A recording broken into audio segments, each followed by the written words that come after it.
Hi అండి, నా పేరు doctor Himabindu, Rapha I care Nellore. ఈరోజు మన టాపిక్ గ్లౌకోమా.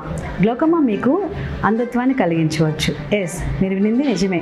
గ్లౌకోమా అనేది ఒక శాశ్వత అంధత్వాన్ని కలిగించే ఒక కంటి వ్యాధి. ఆ గ్లౌకోమా అంటే ఏంటి అంటే కంట్లో అంటే ఇంట్రాక్యులర్ ప్రెషర్ అనేది ఉంటుందన్నమాట.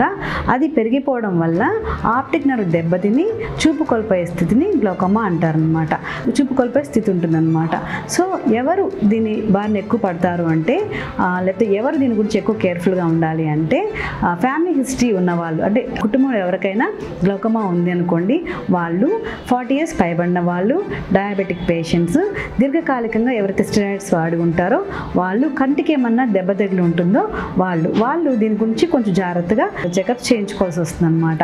మరి దీన్ని ఎలా గుర్తిస్తారు అంటే గ్లౌకోమా అనేది చాలా మందికి అసలు తెలియదు, వాళ్ళకి వ్యాధి ఉన్నట్లు కూడా తెలియదు అనమాట. వాళ్ళు ఐ డాక్టర్ దగ్గరకు వచ్చి రెగ్యులర్ ఐ చెకప్ చేయించుకున్నప్పుడు ఐ డాక్టర్ చూసి డౌట్ వచ్చి ప్రెషర్స్ చెక్ చేసినప్పుడు మాత్రమే అది బయటపడుతుంది. చాలామందికి చూపు అంటే అడ్వాన్స్ స్టేజ్ దాకా కూడా వాళ్ళకి గ్లౌకోమా ఉన్నట్టు తెలియదు. కాబట్టి నేను పై చెప్పిన లిస్ట్లో ఉన్న వాళ్ళు రెగ్యులర్గా ఐ చెకప్ చేయించుకోవడం అనేది మంచిది అనమాట. సో మనం దాన్ని ఎర్లీగా డిటెక్ట్ చేస్తే చూపు కోల్పోం అనమాట. ఎర్లీగా డిటెక్ట్ చేసి ఐ ఓపెన్ మనం కంట్రోల్ చేయడం ద్వారా చూపు కోల్పోయే ప్రమాద స్థితి నుండి మనం తప్పించుకోవచ్చు.